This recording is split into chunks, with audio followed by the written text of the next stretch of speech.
था वो मेरे ख्याल से आइसोलेटेड वाला हुआ था। कंडक्टिंग प्लेट अगर आइसोलेटेड होती है तो उसमें क्या रिजल्ट बनेगा? Yes sir. तो उसमें ये बना था कि हाँ, ये उसका सेकंड पार्ट है।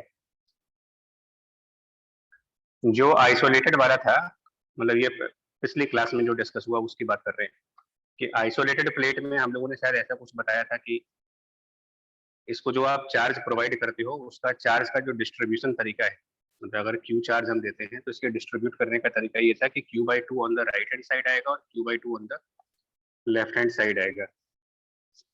अपने नोट्स में वेरीफाई करो इसे। और उसमें ये भी डिस्कस हुआ था कि इससे कुछ डिस्टेंस पर जब इलेक्ट्रिक फील्ड फाइंड आउट करेंगे तो इलेक्ट्रिक फील्ड की कुछ वैल्यू बनेगी।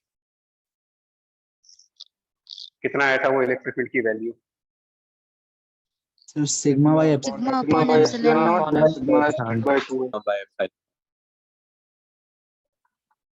और तो आंसर जो बना था वो इलेक्ट्रिक फील्ड का ये बना था सिग्मा बाय एप्सिलॉन नॉट। लेकिन उसको अगर हम चार्ज के फॉर्म में देखें तो क्या आंसर बना था in terms of charge?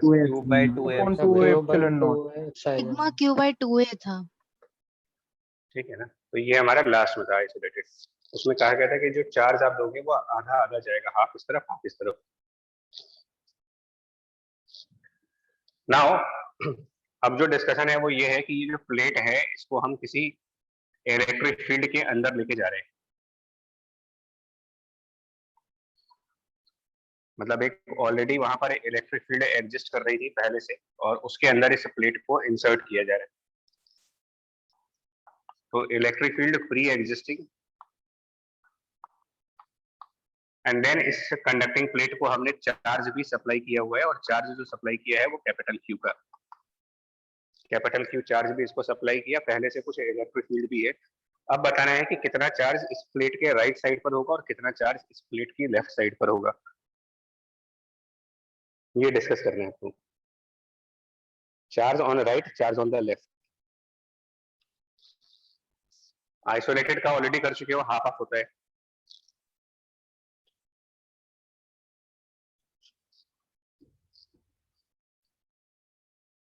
So M clear है, क्या करना चाह रहे हैं यहाँ पर? Yes sir. क्या निकालना है हमको, मतलब क्वेश्चन क्या है? Sir means charge distribution on each side, मतलब एक राइट वाले। और सर तो मतलब इसके हाँ लिए क्या करेंगे, अंदर कोई भी पॉइंट पे फील्ड जीरो करने के लिए। हाँ हाँ हाँ।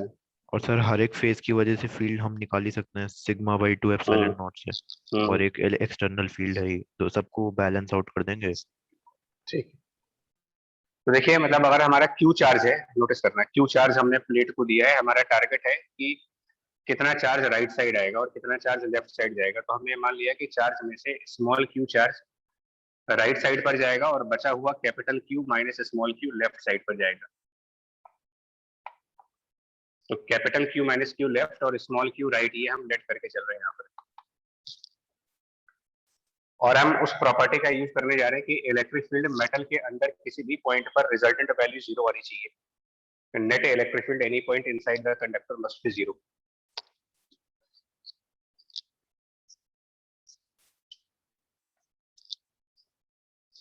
तो इसके लिए हम क्या कर रहे हैं, हम इस प्लेट के अंदर, प्लेट के इनसाइड कोई पॉइंट चूज करने जा रहे हैं। पॉइंट मतलब प्लेट के अंदर यानी लेफ्ट सरफेस और राइट सरफेस के बीच में कहीं पर कोई पॉइंट है। So at any point inside plate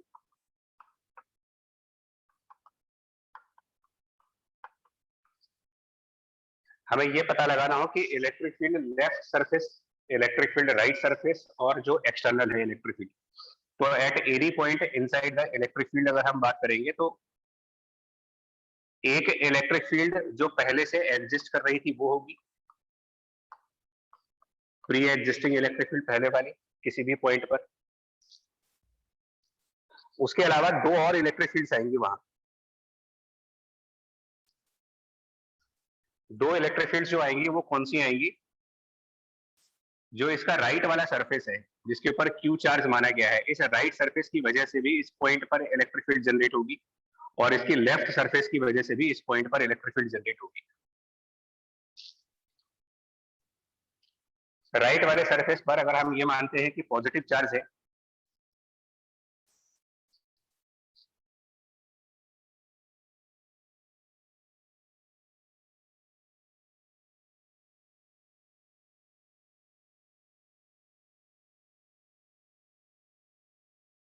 left side पर है, यहाँ पर डायरेक्शन उस इलेक्ट्रिक फील्ड की किधर दिखाएंगे? सर पॉजिटिव चार्ज माना है, पॉजिटिव है, प्लस माना है। राइट सरफेस पर अगर पॉजिटिव चार्ज है तो इस प्लेट का राइट सरफेस जो इलेक्ट्रिक फील्ड लेफ्ट प्लेट की राइट सर आप कुछ भी मान लेंगे सर, वो इस साइन पॉइंट अपने पर आप जो एडजस्ट कर इलेक्ट्रिक जाएगा। फील्ड, नहीं फिलहाल तो यहाँ पॉजिटिव मान के ही चल रहे हैं, वो बात ठीक है कि कुछ भी मान करके भी आंसर आ जाएगा, लेकिन यहाँ पर हम दूसरे तरीके से करना चाह रहे हैं। हम ये मान के चल रहे हैं कि बीच में प्लेट बहुत अटक रही थी आपकी आवाज और बीच में एकदम फ्रीज भी हो गया था। यस सर, अभी ठीक है? अभी यस सर, अब ठीक है। ठीक है। चलो तो क्वेश्चन मैं ये पूछ रहा हूँ कि इस प्लेट में दो सरफेस हैं, एक राइट वाली और एक लेफ्ट वाली। तो हमारा क्वेश्चन ये है कि प्लेट का जो राइट वाला सरफेस है जिसके ऊपर हमने पॉजिटिव स्मॉल क्यू चार्ज माना हुआ है, उस राइट सरफेस की वजह से इस पॉइंट पर किधर इलेक्ट्रिक फील्ड आएगी?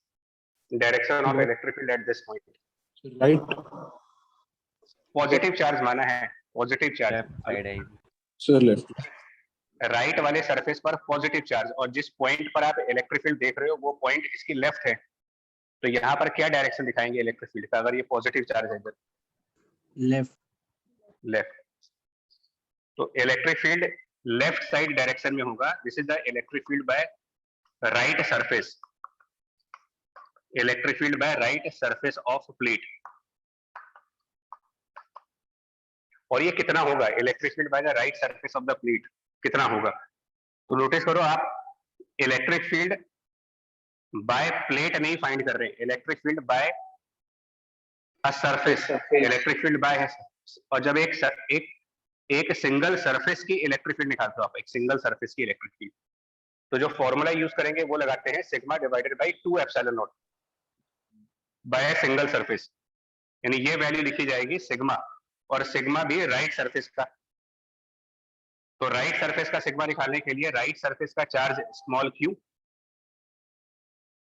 Divided by area sigma upon 2 epsilon 0, इतनी इलेक्ट्रिक फील्ड राइट सरफेस इस पॉइंट पर क्रिएट करेगी। और उसी पॉइंट पर इस प्लेट की जो लेफ्ट वाली सरफेस है, इस प्लेट में दो सरफेसेस हैं, right side left side. Left side की जो सरफेस हम देख रहे हैं इधर की तरफ, उस पर भी मैं पॉजिटिव चार्ज मानता हूं। ये एज्यूम कर रहे हैं कि capital Q minus small Q एक पॉजिटिव वैल्यू आएगी। तो अगर हमारे इस प्लेट की लेफ्ट सरफेस पर पॉजिटिव चार्ज एज्यूम किया जा रहा है, और जो पॉइंट जहां पर इलेक्ट्रिक फील्ड निकालने को दिया गया है वो लेफ्ट सरफेस के राइट साइड पर है, लेफ्ट सरफेस की राइट साइड पर क्या डायरेक्शन बनेगा इलेक्ट्रिक फील्ड का? यहाँ पर due to charge on the left right side, right side. और वो इलेक्ट्रिक फील्ड कितना होगा? Electric field by left surface of plate. तो ये भी हमारा सिग्मा बाय 2 एप्सिलॉन नॉट होगा, लेकिन इस बार जो सिग्मा कंसीडर करेंगे वो लेफ्ट सरफेस के हिसाब से लेंगे, और लेफ्ट सरफेस का charge capital Q minus small Q और डिवाइडेड बाय एरिया।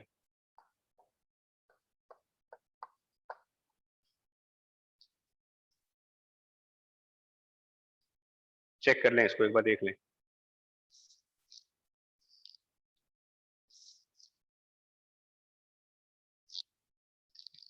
बोले ठीक है तक? Yes sir. Yes sir. तो अब क्योंकि ये जिस पॉइंट पर ये सारी इलेक्ट्रिक फील्ड कैलकुलेट की गई है, वो पॉइंट हम लोगों ने एक मेटेलिक प्लेट के इनसाइड माना है, तो पॉइंट मेटल के अंदर है। और प्रॉपर्टी ये कहती है कि मेटल के अंदर किसी भी पॉइंट पर सभी इलेक्ट्रिक फील्ड का रिजल्टेंट वैल्यू 0 आना चाहिए। तो प्लेट के अंदर टोटल 3 इलेक्ट्रिक फील्ड्स आ रही है, 3 इलेक्ट्रिक फील्ड। एक इलेक्ट्रिक फील्ड जो पहले से एग्जिस्ट कर रही थी, और 2 इलेक्ट्रिक फील्ड इस पॉइंट पर क्रिएट हो रही है, प्लेट के राइट सरफेस की वजह से और प्लेट के लेफ्ट सरफेस की वजह से। इन तीनों का रिजल्टेंट वैल्यू 0 दिखाना है मुझे।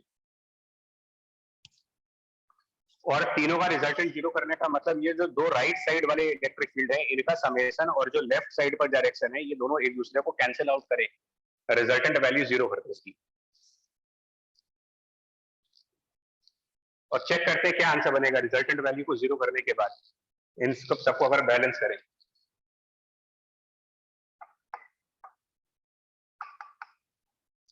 चेक करो भाई, इनको अगर हम बैलेंस करें तो लेफ्ट साइड डायरेक्शन में Q upon A upon 2 epsilon not ये वैल्यू बन रही है लेफ्ट साइड पर,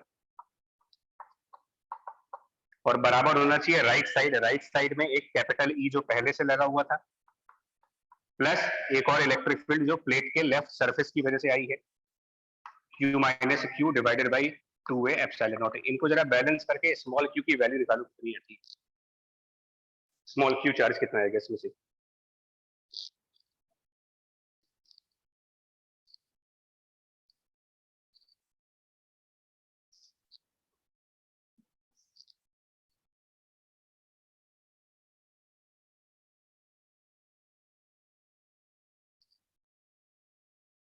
तो Q/2 minus EA epsilon naught आ रहा है। कितना फिर से बोलना है? Small q value Q/2 minus EA epsilon not.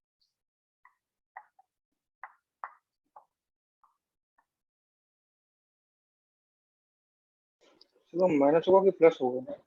Plus होना चाहिए, माइनस नहीं होगा। प्लस होगा सर, ये प्लस है। मुझे नहीं पता, आप लोग बता रहे हो ना, मैं तो सॉल्व ही नहीं कर रहा। फिर प्लस होगा। सर प्लस ही होगा। ये सर प्लस है। Q/2 प्लस ये आंसर आ रहा है, ठीक है।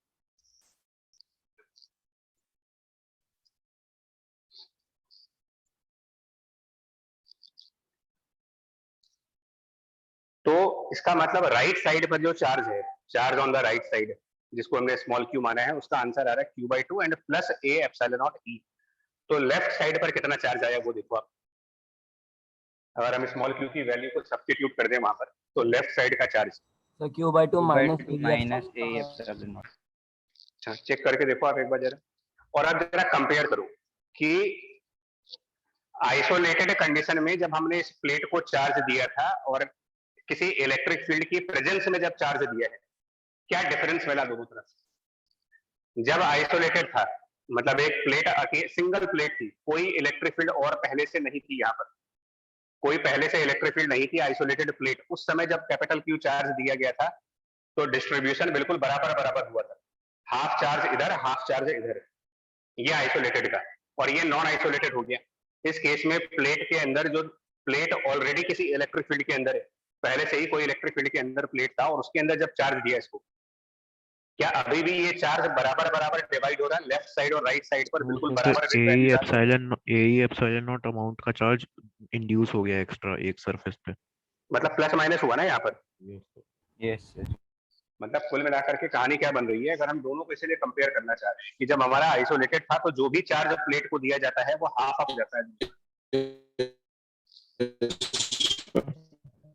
लेकिन जब वही चीज आप इलेक्ट्रिक फील्ड की प्रेजेंस में कर रहे हो, इलेक्ट्रिक फील्ड की प्रेजेंस में, तो हमारा सिचुएशन दूसरा आ रहा है। हमारे राइट साइड का जो चार्ज आ रहा है वो आ रहा है Q/2 and plus A epsilon not E।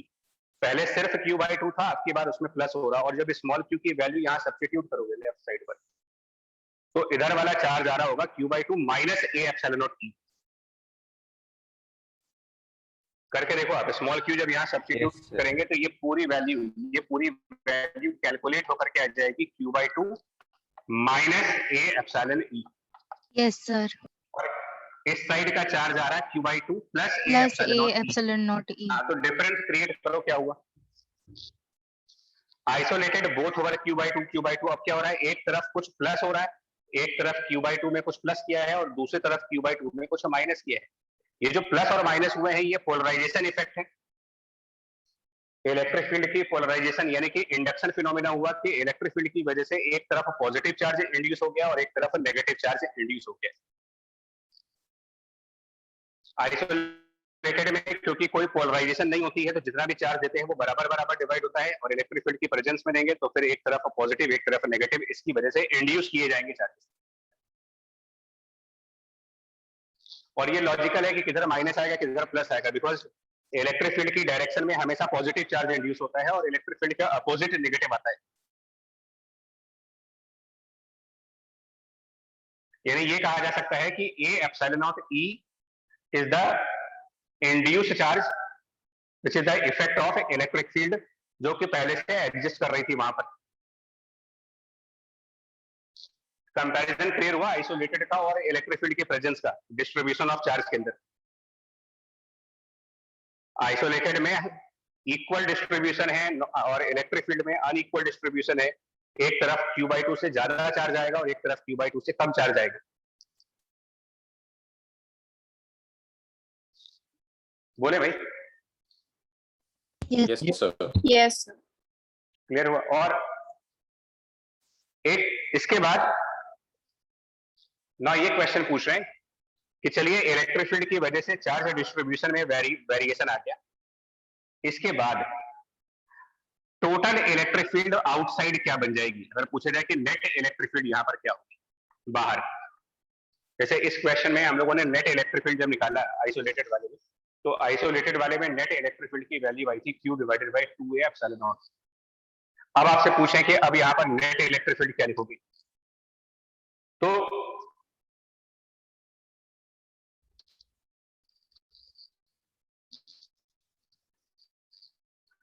इसके लिए क्या करना चाहिए, मतलब नेट इलेक्ट्रिक फील्ड अगर फाइंड आउट करनी है तो कैसे निकाला जाए इसको? देखिए अब हम पूरा प्लेट ड्रॉ नहीं करेंगे, प्लेट का सिंपल एक 2 डायमेंशनल व्यू दिखा रहे। चार्ज Q था और एक ऑलरेडी इलेक्ट्रिक फील्ड थी यहां पर पहले से। हम लोगों ने ये फाइंड आउट कर लिया है कि राइट हैंड साइड का चार्ज है Q/2 and plus A epsilon not E और लेफ्ट हैंड साइड का चार्ज है Q/2 minus A epsilon not E। ये डिस्ट्रीब्यूशन ऑफ चार्ज निकाल चुके हैं। अब हमारा टारगेट ये है, अब हमें ये पता लगाना है कि आउटसाइड में नेट इलेक्ट्रिक फील्ड कितनी होगी, ये पता लगाना है आपको। Net electric field outside isolated वाले में तो उसमें E ऐड हो जाएगा। हाँ, तो नेट इलेक्ट्रिक फील्ड निकालने के लिए यहाँ पर हम गॉस लॉ यूज करने जा रहे हैं। गॉस लॉ कैसे यूज करेंगे वो देखिए। एक सिलिंड्रिकल गॉसियन सरफेस ले रहे, सिलिंड्रिकल गॉसियन सरफेस जिसका एक एंड प्लेट के अंदर होना चाहिए और एक एंड प्लेट के बाहर होना चाहिए।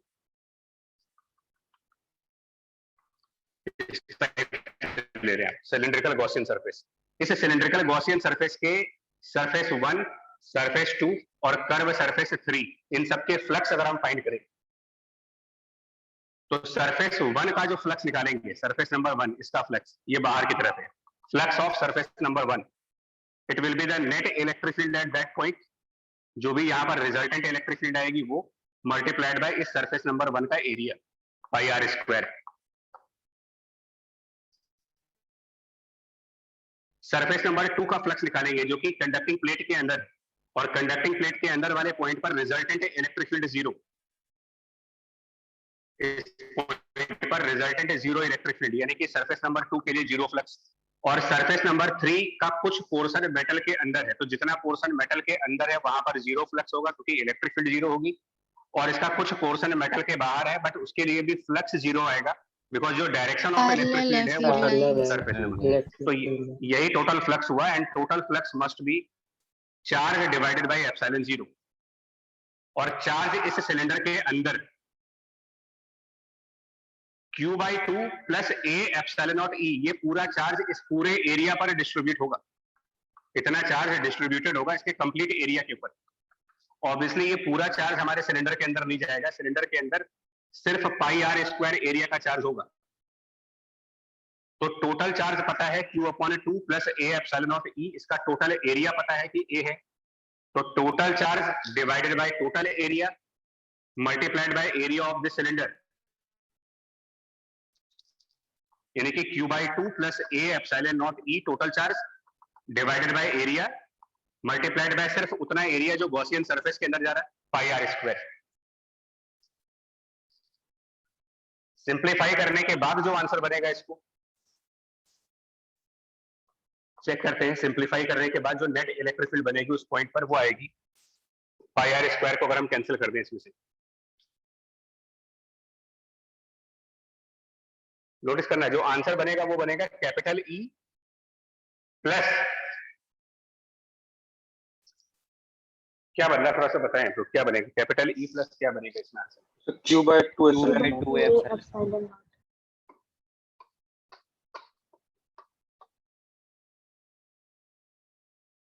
इसका क्या मतलब हुआ कि जो नेट इलेक्ट्रिक फील्ड है वो E plus Q by 2 epsilon not है। ये ऐसा आंसर क्या पहले से एक्सपेक्टेड आंसर था? क्योंकि जब आइसोलेटेड है तो आइसोलेटेड में हमारा electric field Q upon 2 epsilon not आता है, लेकिन जब आइसोलेटेड नहीं है तो हमारा आंसर ये आ रहा है। ऐसा क्यों हो रहा है? इनको दोनों को देख करके बता सकते हो? ये सर एक और एक्स्ट्रा फील्ड आ क्योंकि गई पहले से कोई फील्ड नहीं एग्जिस्ट कर रही थी पिछले केस में।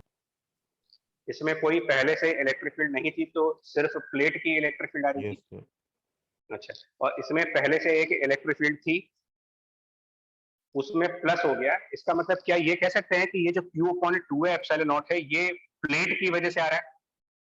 Yes sir. Yes Yes. Yes. मतलब ये इलेक्ट्रिक फील्ड प्लेट की वजह से है।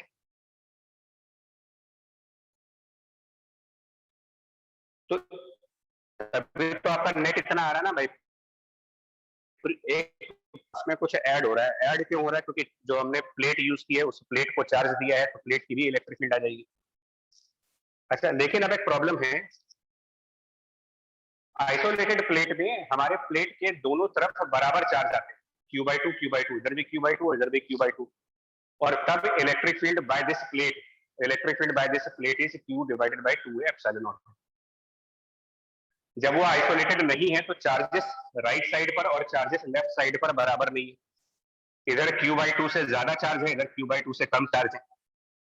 बावजूद इसके, मतलब राइट और लेफ्ट में अलग अलग चार्ज होने के बावजूद भी electric field created by the plate, ये अभी भी वही फॉर्मूला नहीं आ रहा जो आइसोलेटेड वाले कंडीशन में आ रहा था। मतलब दोनों साइड बराबर, हाँ, दोनों साइड बराबर चार्ज होने के बावजूद जितनी इलेक्ट्रिक फील्ड उस प्लेट की वजह से आ रही थी, दोनों तरफ अनइक्वल चार्ज होने के बाद भी उस प्लेट की वजह से उतनी ही इलेक्ट्रिक फील्ड आ रही है, Q अपॉन 2 एप्सिलॉन 0। यानी कि electric field by the conducting plate, again repeat कर रहे हैं, electric field by the conducting plate Q upon 2a epsilon not. क्या इसको ये कह सकते हैं कि it is the independent of distribution of charge? Yes sir. Yes. Electric field by a conducting plate Q/2a epsilon naught is independent of amount of charge on the right and left surfaces. Equal, unequal, both cases में same answer, Q upon 2 epsilon 0. Yes sir. Right.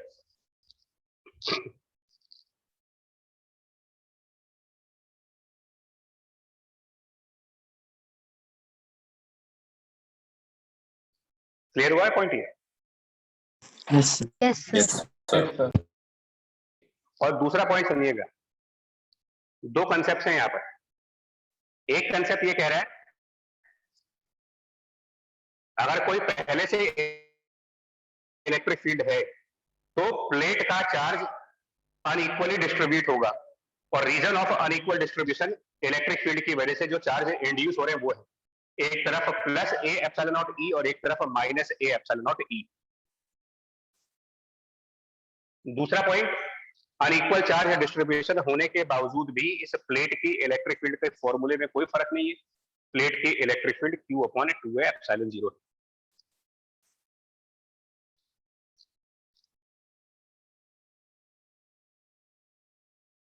Clear है point? Yes sir. Yes sir. Yes sir. अब question सुनना, अब इनकी application पे आओ।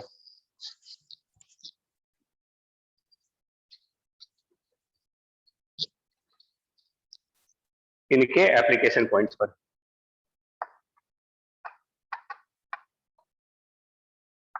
To parallel plates का example लीजिए, टू पैरेलल कंडक्टिंग प्लेट्स।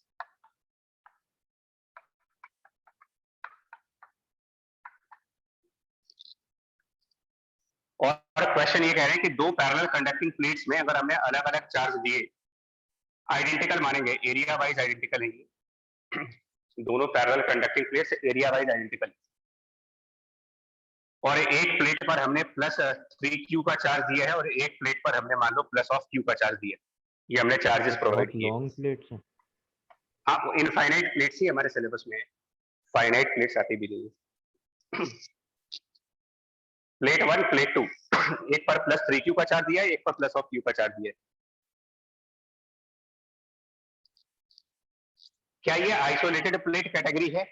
पहला क्वेश्चन तो ये है आपसे। No sir. क्या इसमें से आप इनको कह सकते हो कि ये आइसोलेटेड है? No sir. No sir. नहीं। तो इसका मतलब चार्ज हाफ हाफ नहीं जाने वाला। अब इसमें ये पूछते हैं कि चार्जेस डिवाइड कैसे होंगे, डिस्ट्रीब्यूट कैसे करेंगे चार्जेस? सर दोनों प्लेट्स के जो आउटर सरफेस होंगे उसमें 2q का चार्ज होगा और एक दूसरे को फेस करने वाले सरफेसेस पे q और -q का चार्ज होगा। राइट। देखिए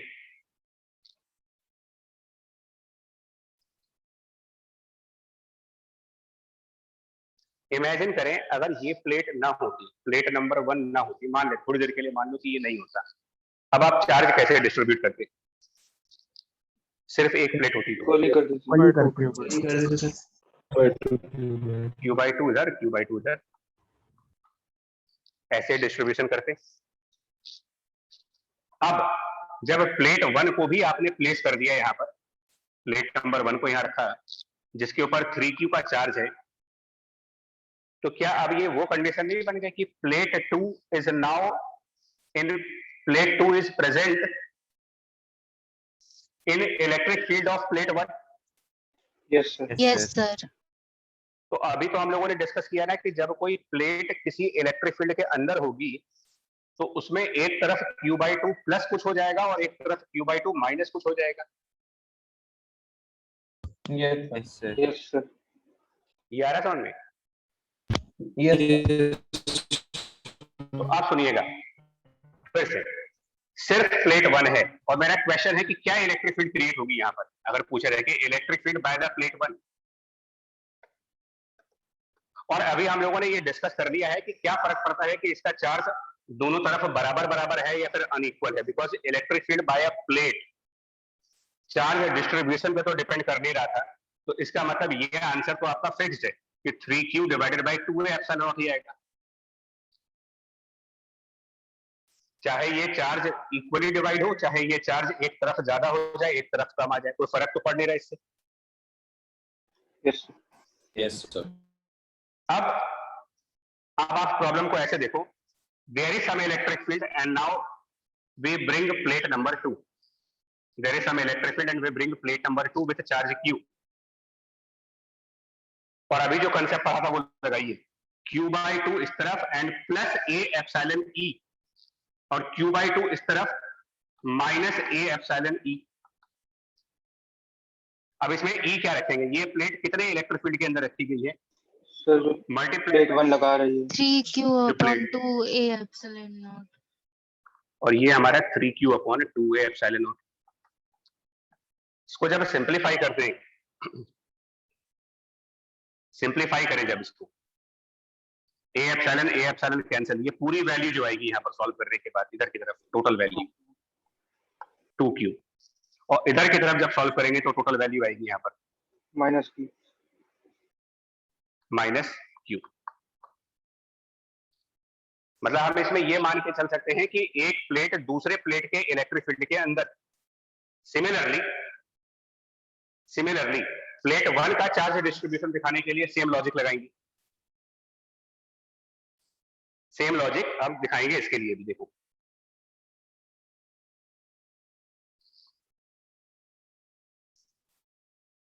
दिखाया भाई साहब, ये वाला पार्ट समझ में आ गया आपको?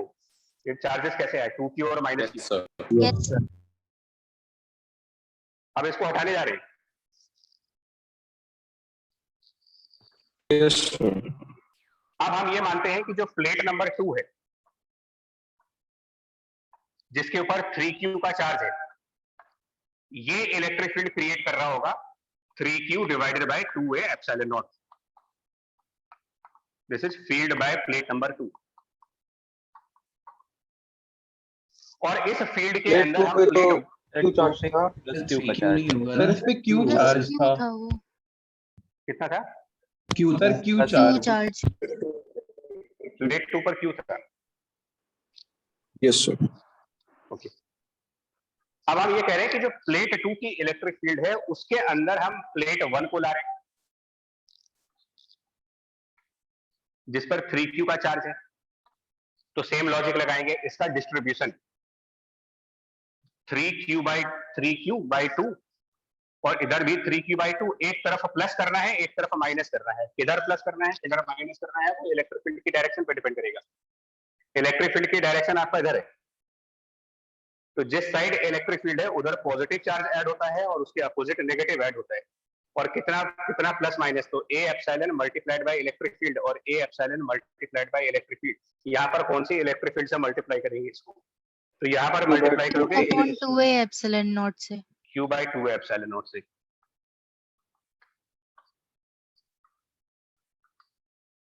कितना आएगा सॉल्व करने के बाद इसको देखते हैं।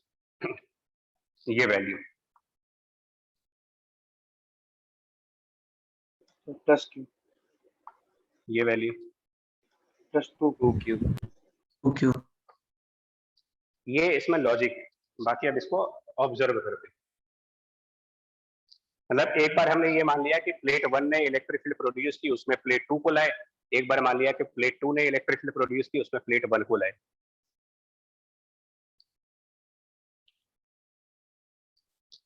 और इसके बाद इनको समराइज करते हैं, जो रिजल्ट है उनको समराइज करते हैं।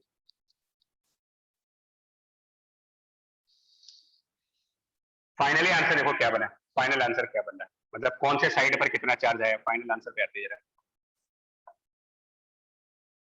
प्लेट 1 प्लेट 2 की लेफ्ट साइड का चार्ज कितना कैलकुलेट हुआ था और राइट का कितना हुआ था जरा बताना। लेफ्ट का लेफ्ट पे माइनस माइनस क्यू, राइट पे प्लस राइट यहाँ पर 2q। और प्लेट 1 के लेफ्ट और राइट पर क्या क्या आंसर आए थे। लेफ्ट पे +2q लेफ्ट का और प्लस right प्लस पे 2q और q। प्लस q, ये हमारा फाइनल आंसर है। इस तरीके से चार्ज डिस्ट्रीब्यूट हो गए यहाँ पर। पैरेलल प्लेट्स में चार्जेस को इस तरीके से डिस्ट्रीब्यूट किया जाएगा। यहाँ पर 3q और q है, तो फाइनल आंसर ये है कि प्लेट 1 के लेफ्ट सरफेस पर 2q का चार्ज, प्लेट 1 के राइट सरफेस पर q का चार्ज, प्लेट 2 की लेफ्ट सरफेस पर -q और प्लेट 2 के राइट सरफेस पर +2q। ये final distribution of charges.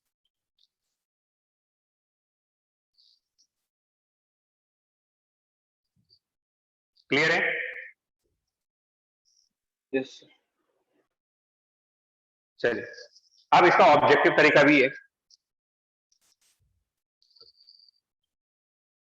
Objective तरीका इसका क्या है देखो।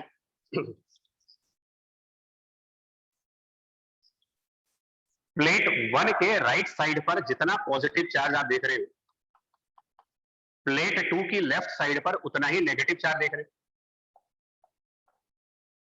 जितना प्लस उतना माइनस।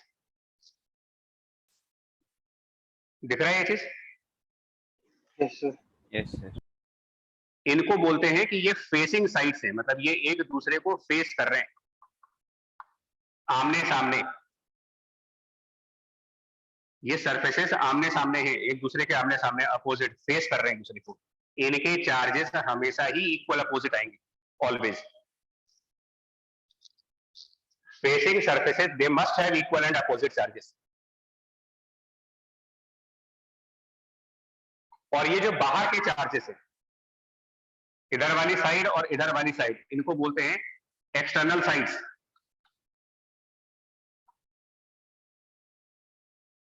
इनका चार्ज हमेशा हाफ ऑफ टोटल चार्ज आएगा, वो भी वेरीफाइड है। टोटल चार्ज कितना है देख लो आप, 3q और q का टोटल करके देखो कितना आया total. 3q and q 4q। 4q का हाफ करेंगे तो 2q इधर और 2q इधर।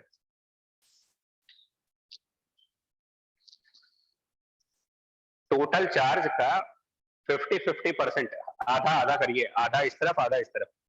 और अंदर की साइड पर आमने सामने में हमेशा प्लस और माइनस के चार्ज होंगे। एक तरफ प्लस होगा तो सामने उतना ही माइनस आना चाहिए, ये कंपलसरी है। और इसको लॉजिकली कैसे समझाएंगे, why the facing surfaces must have equal and opposite charge. Sir क्योंकि अगर हम एक गॉसियन सरफेस कंसिडर करें इस तरह से कि जो फेसिंग सरफेसेस हैं वो उसका पार्ट बन जाए, तो सर हर पॉइंट पे फील्ड जीरो आएगी, यानी कि फ्लक्स जो होगा टोटल उस गॉसियन सरफेस के थ्रू वो जीरो होगा, यानी कि क्यू इन जीरो होना पड़ेगा। तो अगर एक प्लस क्यू है तो एक माइनस क्यू होना पड़ेगा। राइट। सुनिए क्या लॉजिक है, क्यों कहा जा रहा है कि फेसिंग साइड्स के चार्ज हमेशा प्लस माइनस के होने चाहिए। अगर हम एक गॉसियन सरफेस बनाए जो कि प्लेट 1 के अंदर से जाती है, प्लेट 2 के अंदर से जाती है, और गॉसियन सरफेस बना रहे हैं, एक साइड प्लेट 1 के अंदर है, एक साइड प्लेट 2 के अंदर है,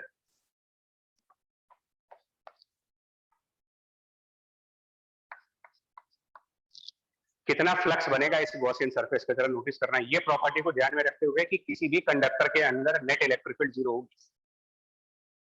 तो अगर हमारा गॉसियन सरफेस का एक एंड प्लेट 1 के अंदर से जा रहा है, गॉसियन सरफेस का एक एंड प्लेट 1 के अंदर से जा रहा है जहां पर कोई इलेक्ट्रिक फील्ड नहीं है, तो इस साइड जीरो फ्लक्स, बिकॉज ये जो सरफेस है ये एक मेटल के अंदर है जहां पर इलेक्ट्रिक फील्ड की एब्सेंस होती है, जीरो फ्लक्स।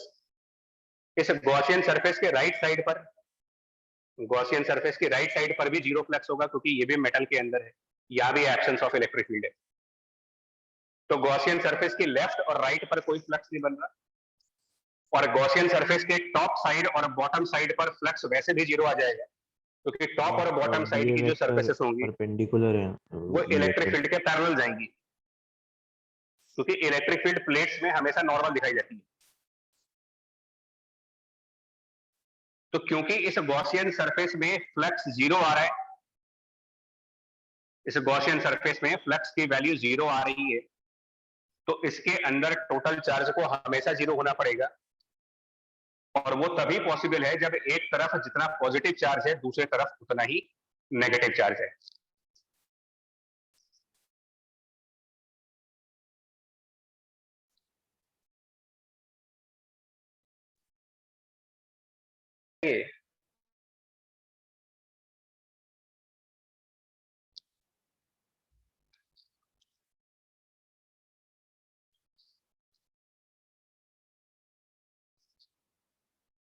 कुछ हुआ, क्लियर नहीं हुआ अभी? क्लियर है। यस सर अगर 3 प्लेट्स होंगी तब भी ऐसा होगा?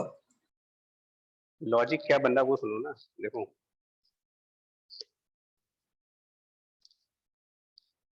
कितनी भी नंबर ऑफ प्लेट्स ले लें तब भी ऐसा होगा।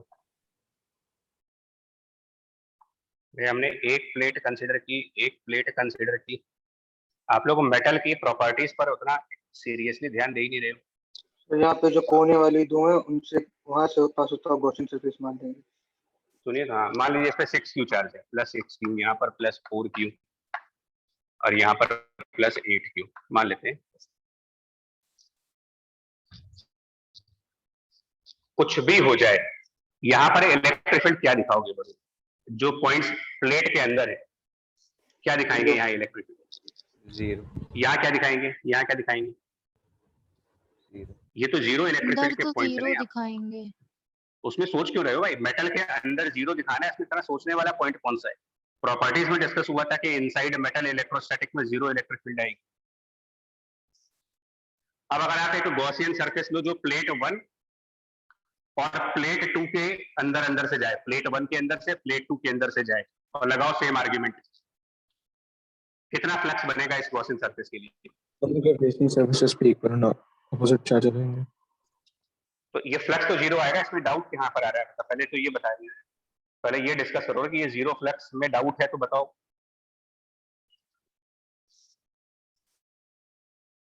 और जीरो फ्लक्स है तो इसका मतलब इस गॉसियन सरफेस के अंदर का चार्ज जीरो रखना ही पड़ेगा आपको।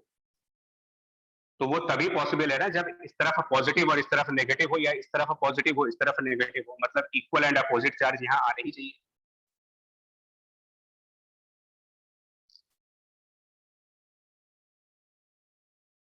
बोलिए। Yes sir. Yes sir. और यहां पर जब जाएंगे एक और गॉसियन सरफेस जो प्लेट 2 और प्लेट 3 के बीच में है, प्लेट 2 और प्लेट 3 के बीच में गॉसियन सरफेस लो, सेम रीजन यहां पर भी, इसके लिए भी जीरो फ्लक्स है, इसके अंदर भी चार्ज जीरो आएगा।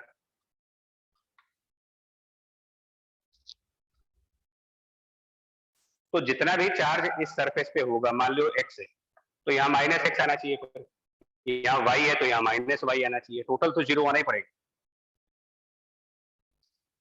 यानी कि इन 4 सरफेसेस नाम दे देते हैं इनके, surface A, surface B, surface C, surface D, surface E और सरफेस एफ।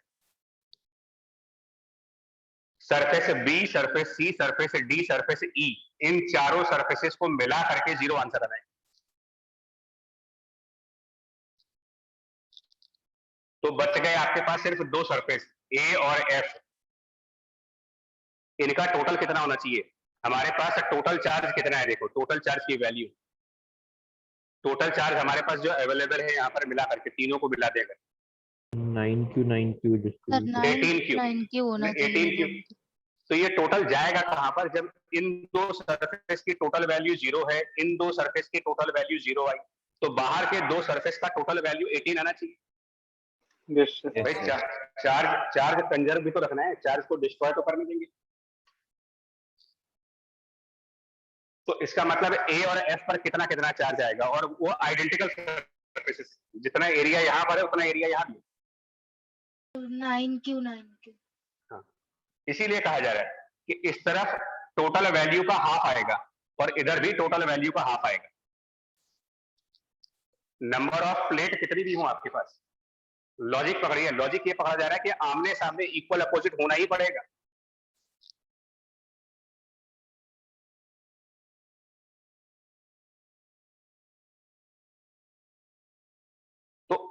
जो बाहर के साइड है उन पर आपका चार्ज हमेशा टोटल वैल्यू का हाफ, टोटल का हाफ इधर, टोटल का हाफ इधर। और अब बी सरफेस पर कितना चार्ज होगा? तो सरफेस ए और सरफेस बी को मिला करके, सरफेस ए और सरफेस बी को ऐड करेंगे जब, तो आपको 6Q मिलना चाहिए ना, बिकॉज टोटल चार्ज 6Q है।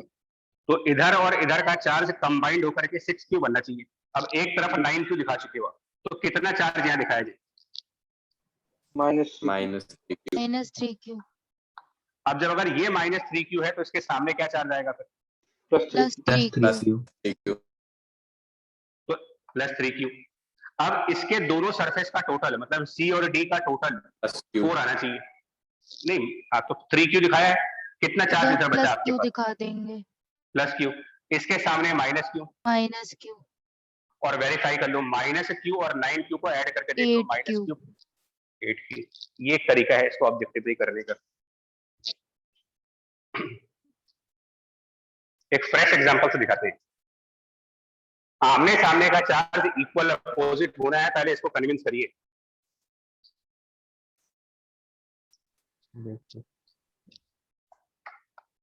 प्रॉब्लम 3। अब इसको डायरेक्ट करके बताओ क्या आंसर आएगा। नंबर ऑफ प्लेट जितनी मर्जी बढ़ा लो, कोई फर्क नहीं पड़ने वाला, क्योंकि बेसिक कंसेप्ट उसका गॉस लॉ है।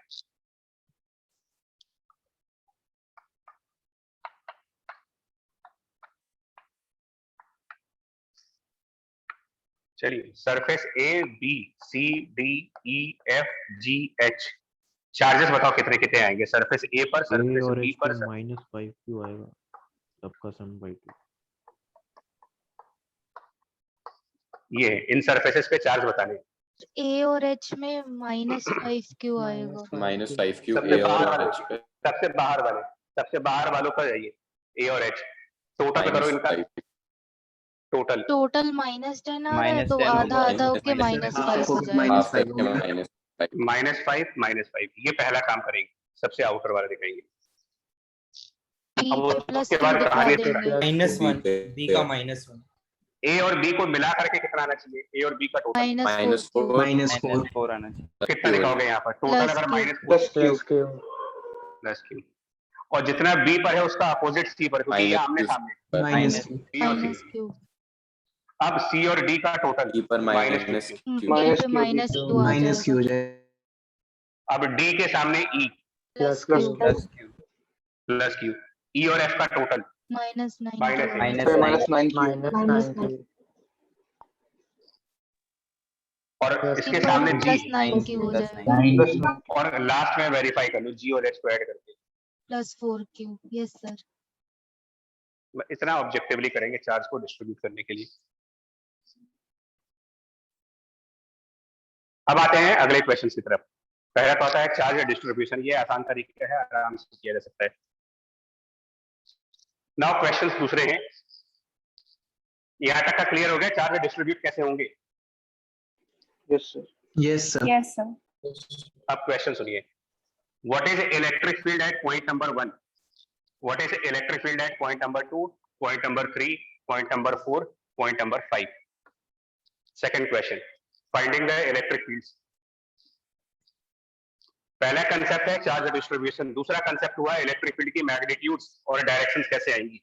पॉइंट 1 पर, पॉइंट 2 पर, पॉइंट 3 पर, पॉइंट 4 पर, पॉइंट 5 पर क्या होंगे इलेक्ट्रिक फील्ड की वैल्यू। कंसेप्ट क्या लगाने जा रहे सुनिएगा। पैरेलल प्लेट के लिए यूनिक कंसेप्ट। जो पॉइंट 1 पे आएगा सर जो फील्ड है, हाँ तो वो केवल आउटर मोस्ट सरफेस की वजह से होगा, क्योंकि माइनस की प्लस की वजह से कैंसिल आउट होता जाएगा। राइट। पिछली क्लास में देखिए दो बातें पहले हैं, यहाँ पर दो बातें हमेशा ध्यान रखो। कुछ चीजें ऐसी होती हैं जो हमको अपने माइंड में हमेशा रखनी है। एक जो डायरेक्शन होती है वो हमेशा ध्यान रखिएगा, स्फीयर और सिलेंडर में रेडियल, और इसको हमने कई बार बोला हुआ है कि जो सरफेसेस होती हैं, जो रेक्टेंगल्स होते हैं, वहां पर नॉर्मल दिखाई जाता है। Yes sir. Yes sir. दूसरा, पिछली क्लास में एक प्रॉपर्टी डिस्कस हो रही थी कि कंडक्टर के जस्ट आउटसाइड जो इलेक्ट्रिक फील्ड की वैल्यू मिलती है, कंडक्टिंग सरफेस पर या कंडक्टिंग सरफेस के जस्ट बाहर जो इलेक्ट्रिक फील्ड होती है वो सिग्मा डिवाइडेड बाय एप्सिलॉन 0 होती है। तो अगर आपसे ये पूछा जाए कि प्लेट 1, ये जो ए और बी है, यहां पर क्या इलेक्ट्रिक फील्ड होगी, हमको पता है कि ये पॉइंट एक कंडक्टिंग सरफेस के जस्ट बाहर है, कंडक्टिंग सरफेस के जस्ट लेफ्ट है, कंडक्टिंग सरफेस की जस्ट लेफ्ट। किसी भी कंडक्टर के बिल्कुल नियर पहुंच जाओ आप, किसी भी कंडक्टर के बिल्कुल नजदीक चले जाओ, sigma by epsilon not answer आना चाहिए। तो अगर हम लेफ्ट वाली प्लेट की जस्ट लेफ्ट साइड पर हूं, लेफ्ट प्लेट की जस्ट लेफ्ट, आंसर आना चाहिए सिग्मा अपॉन एप्सिलॉन 0, और उसमें सिग्मा भी उस पॉइंट का होना चाहिए जहां पर इलेक्ट्रिक फील्ड निकाला जा रहा है। Yes sir. तो यहां पर क्या इलेक्ट्रिक फील्ड दिखाएंगे, लेफ्ट प्लेट के just left sigma by epsilon 0, और सिग्मा इस सरफेस का, जिस सरफेस के नजदीक हो आप, जिस सरफेस के नजदीक हो वहां का सिग्मा अपॉन एप्सिलॉन 0। तो हम सरफेस ए के नजदीक हैं, सिग्मा की value charge on A minus 5q, magnitude की अपॉन ए, तो ये सिग्मा अपॉन एप्सिलॉन 0। ये इलेक्ट्रिक फील्ड, इतनी इलेक्ट्रिक फील्ड बिल्कुल सरफेस ए के बिल्कुल नजदीक पे होगी, एकदम सरफेस ए के काफी क्लोज जाएंगे तो ये इलेक्ट्रिक फील्ड मिलेगी। फिर हमको ये बात भी याद आनी चाहिए कि इनफाइनाइट प्लेट और इनफाइनाइट सरफेस की इलेक्ट्रिक फील्ड से डिस्टेंस के फंक्शंस नहीं होते हैं, वो डिस्टेंस इंडिपेंडेंट फंक्शंस होते हैं। तो जितनी इलेक्ट्रिक फील्ड सरफेस ए के बिल्कुल नजदीक जाने पर मिलेगी, उतनी ही इलेक्ट्रिक फील्ड सरफेस ए से दूर जाने पर भी मिलेगी, बिकॉज डिस्टेंस के इंडिपेंडेंट आंसर आते हैं। यानी ये इलेक्ट्रिक फील्ड पॉइंट नंबर 1 पे आ गई। ये भी ध्यान रखो आप, इनफाइनाइट सरफेसेस और infinite plates electric field distance के फंक्शन नहीं होते।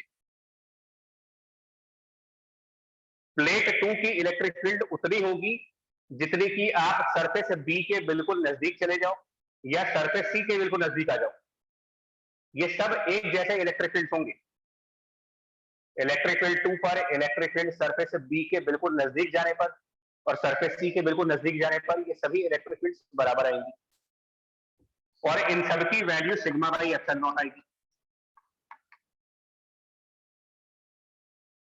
अब सिग्मा कौन सा लेंगे, तो अगर हम सरफेस बी के बिल्कुल नजदीक जा रहे हैं, सरफेस बी के नजदीक जा रहे हैं, तो बी वाले का सिग्मा लिखेंगे, और बी वाले का सिग्मा निकालेंगे तो वो क्यू अपॉन ए। चाहे सरफेस सी के नजदीक चले जाओ, सिग्मा तो उतना यहां भी वही आएगा। इन दोनों के सिग्मा की न्यूमेरिकल वैल्यूज बराबर आएंगी, सिर्फ साइन का फर्क है, एक प्लस है और एक माइनस। इलेक्ट्रिक फील्ड पॉइंट 3 पर निकालना मुझे, अगर उतना ही होगा जितना नियर टू सरफेस डी होगा या नियर टू सरफेस ई होगा। Near to D, near to E and in between, ये सब एक जैसे इलेक्ट्रिक फील्ड्स होंगे और इसके लिए भी सिग्मा बाई एप्सिलॉन 0। बट अब की बार सिग्मा कौन सा रखे, या तो सरफेस डी का या तो सरफेस ई का, डी का या फिर ई का, और सिर्फ न्यूमेरिकल वैल्यूज पुट करेंगे, साइन नहीं पुट करेंगे इसमें।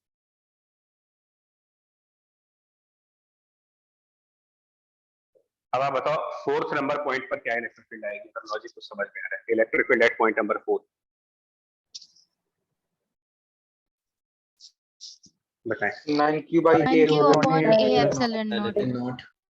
9q by a epsilon not, और 5 पर 5 by a 2 epsilon upon a naught. epsilon naught. कितना, 5q by a 2 upon a epsilon naught. ठीक, ये हो गया इलेक्ट्रिक फील्ड। सिर्फ मैग्नीट्यूड देखा गया है, डायरेक्शन के लिए चार्ज का साइन चेक करेंगे।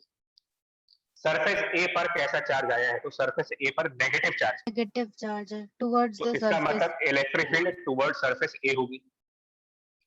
बी और सी में से बी पॉजिटिव है, सी नेगेटिव है, इलेक्ट्रिक फील्ड प्लस से माइनस जाती है। डी और ई, डी नेगेटिव है, ई पॉजिटिव है, प्लस से माइनस की तरफ। एफ और जी, एफ नेगेटिव, जी पॉजिटिव, ये डायरेक्शन इलेक्ट्रिक फील्ड का। और सरफेस एच माइनस में चार्ज है, यहां पर नेगेटिव चार्ज, इलेक्ट्रिक फील्ड इस तरफ। तो डायरेक्शन से चार्ज के साइन के हिसाब से देखे जाएंगे। Magnitude of electric field eight any point is simply sigma upon epsilon 0। और सिग्मा कौन सा, जिस पॉइंट पर इलेक्ट्रिक फील्ड निकाल रहे हैं उसके बिल्कुल नजदीक वाली सरफेस, उसके बिल्कुल नियर वाले सरफेस का सिग्मा लेंगे आप। जिस पॉइंट पर इलेक्ट्रिक फील्ड निकाल रहे हैं उसके नियरेस्ट सरफेस का सिग्मा डिवाइडेड बाई एप्सिलॉन 0।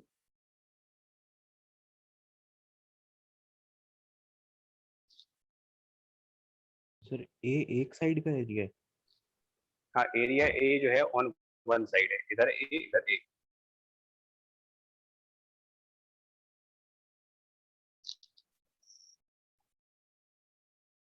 दो कंसेप्ट है, इसको ऑब्जेक्टिवली ही रखिए। पहला चार्ज डिस्ट्रीब्यूशन, वो एक आसान मेथड है। दूसरा इलेक्ट्रिक फील्ड, वो भी आसान कर रहे हैं। Electric field is simply sigma over epsilon not and sigma is the surface charge density of nearest surface.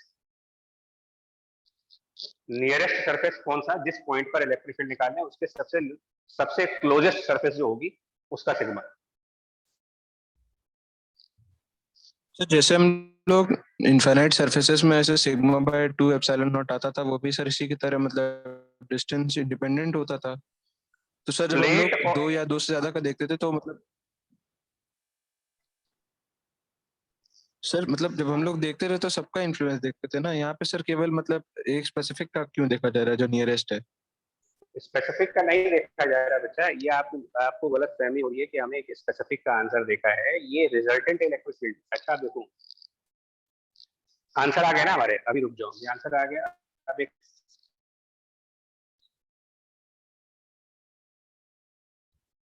अभी तो मैं कह रहा था ना गॉस लॉ में प्रॉब्लम। एक बार बताओ, अभी थोड़ी देर पहले जब लेक्चर स्टार्ट हुआ था तो हम लोगों ने एक स्टेटमेंट दिया था कि इलेक्ट्रिक फील्ड जब प्लेट की वजह से निकालते हो तो उसका आंसर था चार्ज अपॉन 2a एप्सिलॉन 0। और हमने स्टेटमेंट दिया था कि इंडिपेंडेंट होता है कि प्लेट का चार्ज दोनों साइड पर बराबर डिस्ट्रीब्यूट हुआ है कि अनइक्वल डिस्ट्रीब्यूट हुआ है। इस पर एग्री कर रहे हो आप कि इलेक्ट्रिक फील्ड बाय प्लेट ये रहेगी, इररिस्पेक्टिव की चार्ज इक्वली डिवाइड हुआ हो चाहे अनइक्वली डिवाइड हुआ हो? Yes sir. Yes sir. चलिए अब यूज करो जरा प्रिंसिपल ऑफ सुपरपोजिशन लगाओ। पॉइंट नंबर 1 पे एक एक करके चलते हैं। सबसे पहली वाली प्लेट के नंबर्स डाल देते हैं। प्लेट के नंबर PQRS। जो प्लेट P है वो पॉइंट 1 पर कौन से डायरेक्शन में इलेक्ट्रिक फील्ड क्रिएट करेगी अगर प्लेट P के ऊपर माइनस का चार्ज है? Right hand Towards itself. और फॉर्मूला ये लगाओ 4q divided by 2a epsilon 0। ये इलेक्ट्रिक फील्ड पॉइंट 1 पर प्लेट P ने प्रोड्यूस की। उसी पॉइंट नंबर 1 पे प्लेट नंबर 2 की भी, प्लेट नंबर प्लेट क्यू की भी इलेक्ट्रिक फील्ड आएगी जिसके ऊपर माइनस का चार्ज है। ये भी राइट साइड। राइट साइड में 2q upon 2a epsilon not. उसी पॉइंट 1 पर प्लेट आर जिसके ऊपर भी माइनस चार्ज है, 8q upon 2a epsilon not. और उसी पॉइंट 1 पर प्लेट नंबर एस जिस पर लेफ्ट पॉजिटिव साइड चार्ज लगाएगी। लेफ्ट साइड, और वो आएगा 4q upon 2a epsilon not. अब जरा रिजल्टेंट निकालो इन सबका। 5q by a epsilon naught. 5q upon सर a आ एप्सिलॉन जाएगा। नॉट। तो ये प्रोसेस लेंदी नहीं हो गया मेरे लिए। यस सर मैं सर। समझ गया, क्योंकि सर हम लोग ने मतलब डिस्ट्रीब्यूशन उस हिसाब से कर दिया है, इंडक्टिव इफेक्ट वगैरह लगा के, तो मतलब ये पूरा कोलम्बिक मेथड करने की नहीं है वहाँ पे जो करते थे राइट, पैरेलल जो केस आपने में। चार्ज जब डिस्ट्रीब्यूट किया तो उसमें इनका इफेक्ट ऑलरेडी कंसीडर हो चुका है, क्योंकि अगर इनके Yes, sir. इनके इफेक्ट चार्ज डिस्ट्रीब्यूशन में कंसीडर नहीं किए गए होते फिर तो ये चार्ज दोनों तरफ बराबर बराबर आना चाहिए था। Yes, sir. सो मेथड को अब तरीका देखो, लेंदी मतलब एग्जाम ओरिएंटेड मेथड पे जाइए। एग्जाम ओरिएंटेड मेथड ये कहता है कि टोटल चार्ज ऐड करो, हाफ ऑफ आउटर साइड्स पे दिखाइए, बाकी इनर साइड्स पर इक्वल अपोजिट आने चाहिए, और जिस जगह पर इलेक्ट्रिक फील्ड निकालने चाहते हो, आप जिस पॉइंट पर इलेक्ट्रिक फील्ड निकाल रहे हो उसके नियरेस्ट सरफेस का sigma divided by epsilon 0। Directly answer आ जाएगा आपका। हम सुपरपोजिशन प्रिंसिपल में एंटर क्यों करें?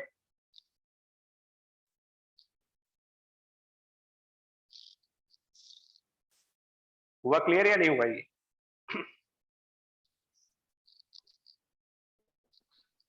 Yes sir.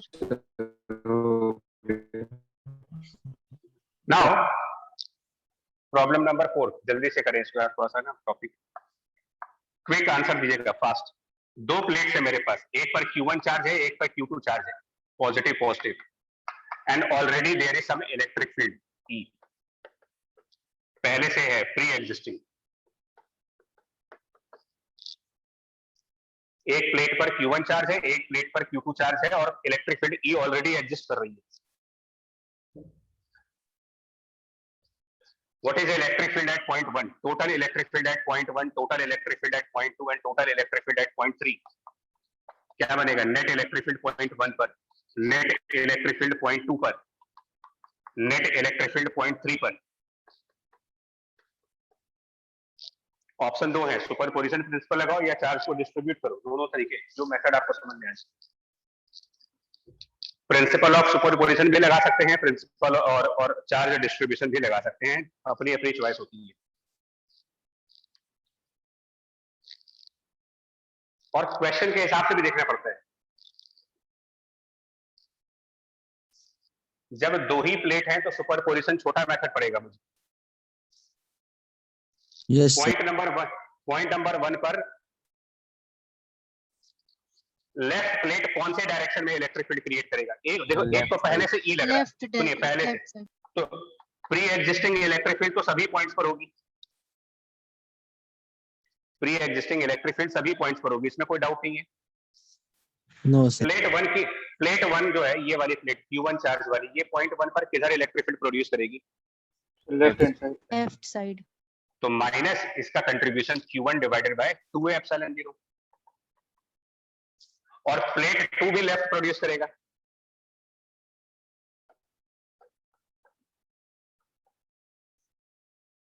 पॉइंट 2 पर आइए, बताइए इस जगह पर प्लेट 1 किधर इलेक्ट्रिक फील्ड प्रोड्यूस करेगा? ये वाली प्लेट यहाँ पर कौन से direction? Right side.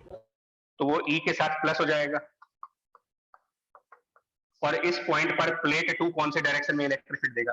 Left side. Left hand side. Minus इधर तीनों ऐड हो जाएंगे। तीनों ऐड हो क्यू में तीनों दोनों ऐड हो जाएंगे सब। बस।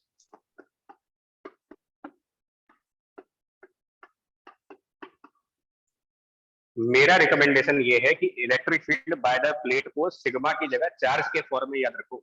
सिग्मा वाले में तुम लोग बड़ा ज्यादा कंफ्यूज हो, सिग्मा बाय 2 और सिग्मा बाय एप्सिलॉन में कंफ्यूजन हमेशा बनी हुई है। मेरा रिकमेंडेशन ये है कि electric field by plate Q upon 2a epsilon naught के फॉर्म में याद रखा जाए, क्योंकि इसका एक एडवांटेज ये है कि ये रिजल्ट दोनों तरफ बराबर चार्ज होने पर भी काम करता है और दोनों तरफ डिफरेंट चार्ज होने पर भी काम करता है। ज्यादा सही फॉर्मूला ये है।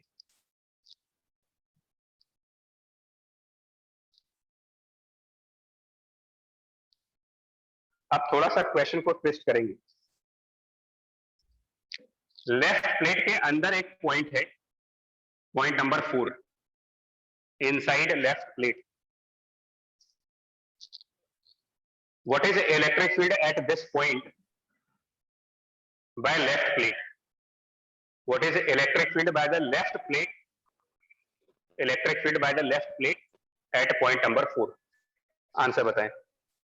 सर उसके इनसाइड 0 होना चाहिए, तो उसमें Yes, sir, तीनों का लेफ्ट समीकरण राइट 0 और कर जो देंगे। प्री एग्जिस्टिंग है उसकी वजह से वो आंसर आना चाहिए आंसर वेक्टोरियल। आंसर क्या आएगा? आंसर क्या आएगा? क्वेश्चन सुनिएगा। पॉइंट नंबर 4 पर लेफ्ट प्लेट की इलेक्ट्रिक फील्ड कितनी होगी?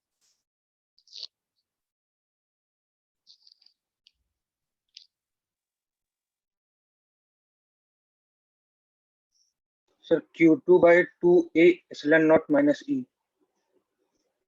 क्या और लॉजिक क्या है इसका?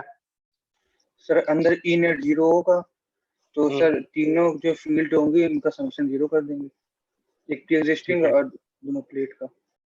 तो पॉइंट नंबर 4 पर एक तो इलेक्ट्रिक फील्ड पहले से आ रही थी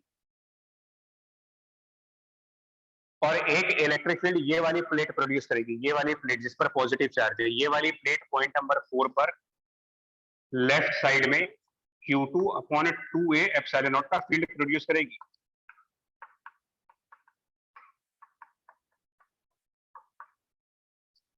ये पहले से था। और प्लेट 1 जो यहां पर इलेक्ट्रिक फील्ड प्रोड्यूस करेगा वो इस तरीके से होना चाहिए ताकि रिजल्टेंट वैल्यू 0 आए।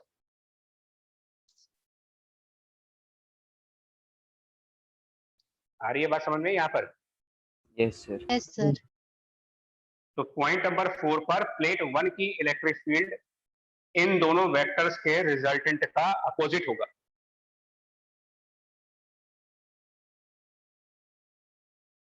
तो आंसर या तो E minus Q2 upon 2a epsilon not होगा या फिर Q2 upon 2a epsilon not minus E होगा। डिपेंड करता है कौन सी वैल्यू ज्यादा है इसमें से।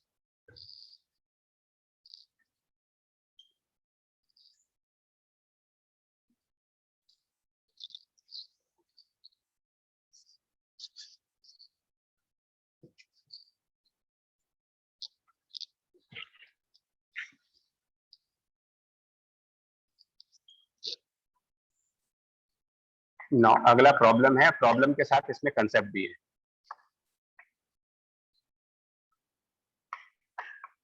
मेटल विथ कैविटी कह सकते हो या फिर 2 सरफेसेस।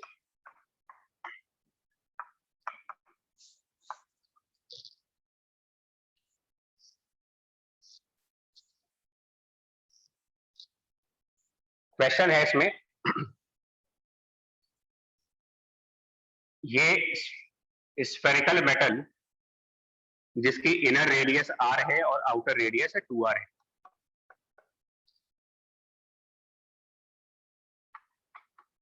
स्फेरिकल मेटल अपने आप लिखिएगा, स्फेरिकल मेटल मतलब एक तरीके से थिक हॉलो स्फीयर,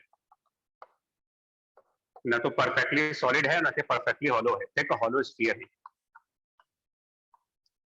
अंदर का पोर्शन कैविटी मान सकते हैं इसमें, इनसाइड कैविटी। और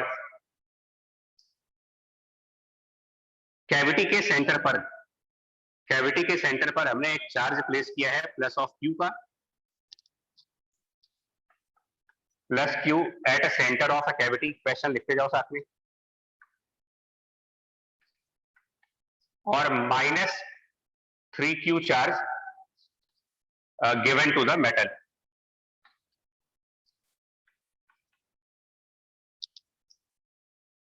एंड क्वेश्चन ये है, find electric field at distance smaller from centre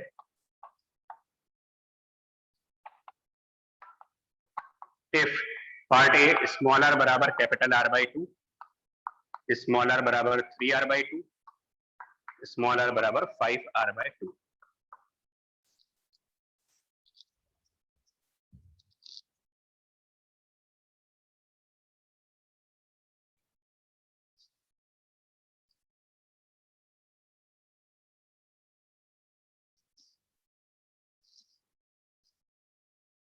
r/2 पे 4k³ by capital R square केवल पॉइंट चार्ज की वजह से होगा। Yes sir. तो 3r/2 पे 0 होगा। यस सर, कंडक्टर के अंदर वाला पॉइंट है।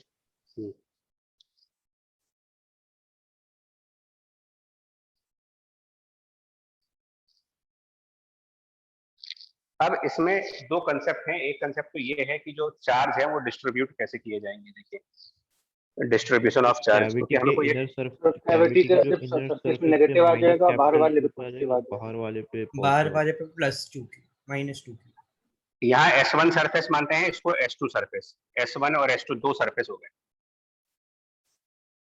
और जिस प्रॉपर्टी का यूज, आंसर सही है आपका, जिस प्रॉपर्टी का यूज कर रहे हैं वो ये प्रॉपर्टी है कि मेटल के अंदर कहीं पर भी इलेक्ट्रिक फील्ड की वैल्यू 0 होनी चाहिए। तो जो हमारा मेटेलिक पार्ट है इसके अंदर इलेक्ट्रिक फील्ड 0 है। किसी भी पॉइंट पर, मेटल के अंदर किसी भी पॉइंट पर इलेक्ट्रिक फील्ड 0 है।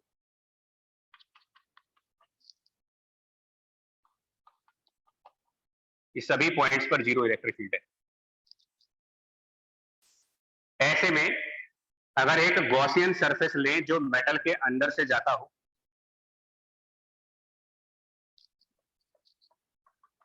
जहां पर 0 इलेक्ट्रिक फील्ड है, गॉसियन सरफेस जो मेटल के अंदर से गया है और उसके अंदर सभी पॉइंट्स पर 0 इलेक्ट्रिक फील्ड है, वैल्यू ऑफ फ्लक्स यहां पर निकालेंगे जब। तो गॉसियन सरफेस एक ऐसी जगह पे है जहां पर कोई इलेक्ट्रिक फील्ड प्रेजेंट नहीं है, तो 0 इलेक्ट्रिक फील्ड सभी जगह पर है, फ्लक्स 0। मतलब कि इस गॉसियन सरफेस के अंदर नेट इनसाइड चार्ज 0 होना चाहिए, क्यू नेट इनसाइड 0 आना चाहिए। क्या as per the diagram Gaussian surface के अंदर 0 चार्ज दिख रहा है मुझे? No sir, no sir. Induction होगा No, तो माइनस sir. एज पर तो द डिस्ट्रीब्यूट डायग्राम करेंगे इस तरह से इस कि 0 हो जाए। नेट 0 आ जाए। तो इस गॉसियन सरफेस के अंदर डायग्राम के हिसाब से प्लस क्यू दिख रहा है आपको, आपको नेट 0 करना है, तो क्या करें फिर यहाँ पर? सर S1 पे -q distribute. -q। S1 surface के ऊपर -q चार्ज मस्ट है, कंपलसरी है कि यहाँ -q चार्ज है। और अगर सरफेस S1 के ऊपर -q चार्ज है तो सरफेस S2 के ऊपर कितना चार्ज होना चाहिए? जबकि टोटल चार्ज जो होना चाहिए, टोटल चार्ज -3q है आपके पास।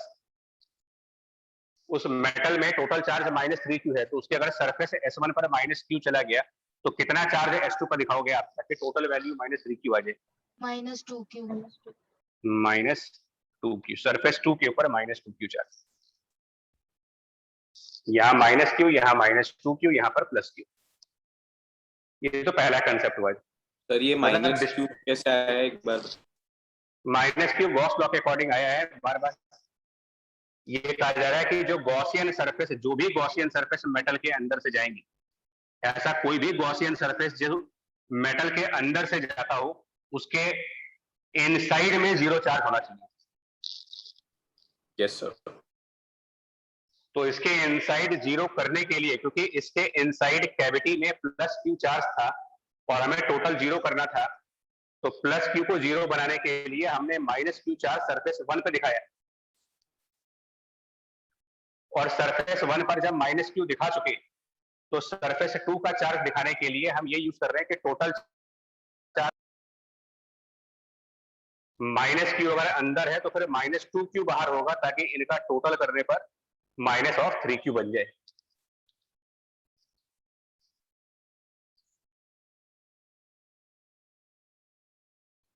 सही है कि नहीं बोले? Yes sir. Yes yes sir. पक्का ना? Yes sir. Yes sir. ठीक है। नाउ क्या यहाँ पर सिमेट्रिकल कंडीशंस हैं? कंडीशन से सिमेट्रिकल है, मतलब कि जो हमारा मेटल है वो स्फेरिकल है, तो स्फीयर एक सिमेट्रिकल रेगुलर सरफेस में आता है। Yes sir. चार्ज को सेंटर पे रखा गया है, वो भी एक सिमेट्रिकल लोकेशन है। तो जहां पर सिमेट्रिकल कंडीशंस होती हैं वहां पर इलेक्ट्रिक फील्ड निकालने का सबसे आसान तरीका जो है वो गॉस लॉ है। r/2 डिस्टेंस पर जब आपको इलेक्ट्रिक फील्ड निकालनी है तो ये निकाली जाएगी यूजिंग गॉस लॉ। और गॉस लॉ के हिसाब से क्या करेंगे, r/2 डिस्टेंस पर r/2 डिस्टेंस का आप एक गॉसियन सरफेस बनाएं। r/2 रेडियस का एक गॉसियन सरफेस मेंटली इमेजिन करें कि r/2 रेडियस का कोई गॉसियन सरफेस है, और electric field multiplied by area of Gaussian surface 4 pi into r/2 का square.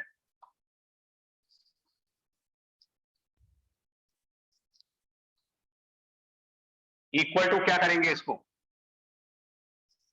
E into 4 pi r/2 inside upon Q epsilon naught. inside by epsilon naught. तो Q inside is only Q upon epsilon, पहला answer. दूसरे part में क्योंकि 3r/2 वाला जो point है वो मेटल के अंदर है, 3r/2 पॉइंट मेटल के अंदर है, E 0 हो जाएगी। इसमें वैसे प्रॉपर्टी के हिसाब से 0।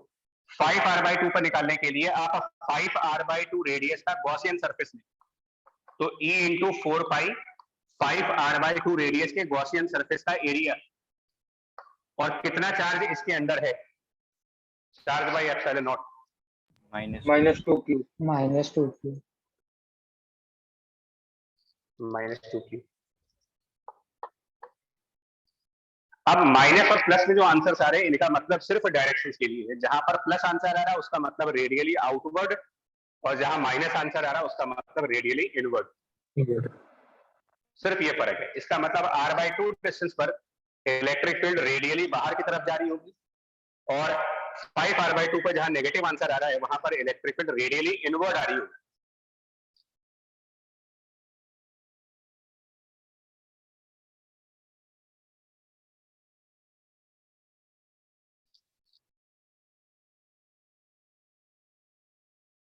आ रहा है समझ में?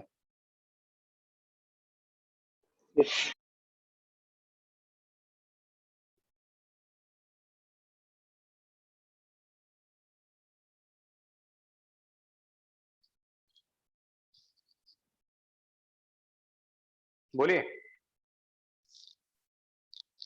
Yes, sir. Yes, sir. Yes, sir. ये वाला पॉइंट फिर से अपने आप करिएगा, प्लस Q के साथ माइनस Q क्यों दिखाया गया है, मैं बार बार बोलूँ यहाँ पर, ये बड़ा एक इंपॉर्टेंट कंसेप्ट है। और सर पर एक चीज बताइए, जैसे जो कैविटी के जो अंदर इलेक्ट्रिक फील्ड रेडियली आउटवर्ड आई थी, और सर कैविटी के तो अंदर इलेक्ट्रिक फील्ड हमेशा 0 ही होती है, तो सर कहाँ लिखा है, नहीं कहाँ लिखा है कि 0 होती है? सर ये तो जैसे एनसीईआरटी में लिखा हुआ था ना सर। कैविटी के अंदर नहीं, कंडक्टर के अंदर होती है। कई सवाल ही नहीं उठता कैविटी के अंदर 0 इलेक्ट्रिक फील्ड। सर उसमें था कि if the cavity is inside a conductor or a metal, then electric field exists only outside the conductor and even outside the cavity. Sir मैं तो एग्जैक्ट लाइन नहीं बोल रहा हूँ, आपको व्हाट्सएप कर दूंगा सर उसकी एग्जैक्ट लाइन, मतलब यही था सर उसका मीनिंग। नहीं ऐसा नहीं हो सकता भाई, देखिए वो कुछ आपके पढ़ने में गलती हुई है, फिर से सुनो अभी आप सुनो इसमें। अब आपके सामने दो कंडीशंस है, एक बार फिर से हम स्फेरिकल ले रहे हैं, रेडियस r और रेडियस 2r का। सर वो नहीं, ऐसा कुछ लिखा है सर, मेरे सामने बुक है, मैं आपको बताऊं क्या लिखा हुआ है? क्या है सर इसमें लिखा है कि a remarkable result is that the electric field inside the cavity is 0 whatever be the size and shape of the cavity and whatever be the charge on the conductor and the external fields in which it might be placed. Yes sir. Sir ये लिखा हुआ है। वो तब होगा जब cavity के अंदर चार्ज नहीं होगा। हाँ Yes, sir. हाँ तो कैविटी के सेंटर पे चार्ज रखा है ना सर। देखिए एनसीईआरटी के लैंग्वेजेस को समझना इतना आसान नहीं है भैया, तो वो एटलीस्ट रिमार्केबल रिजल्ट है, आपको नहीं समझ रहे। सर उसकी पहली लाइन में लिखा है with no charges inside the cavity. हाँ लिखा यस होगा, हाँ। कैविटी के अंदर चार्ज नहीं है। हाँ, फिर तो आप तो कैविटी के अंदर चार्ज का एग्जांपल ले रहे हो ना।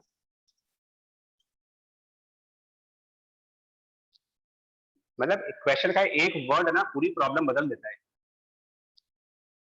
अब आप सुनना, मैं आपको फिर समझा रहा हूँ। फिर से ये मेटल है, अब की बार कैविटी में फिर चार्ज है, लेकिन अब की बार जो कैविटी में चार्ज है वो सेंटर पर नहीं है।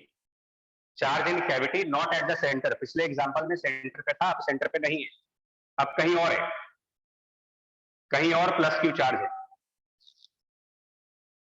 और अभी भी हमारे मेटल के पास जो चार्ज है, इस मेटल के पास वो चार्ज अभी भी -3q है। मतलब पिछले एग्जांपल में और इस एग्जांपल में सिर्फ इतना डिफरेंस है कि पिछले एग्जांपल में जो कैविटी वाला चार्ज था वो सेंटर पे रखा हुआ था, अब वो कैविटी वाला चार्ज सेंटर पे नहीं रखा जा रहा है।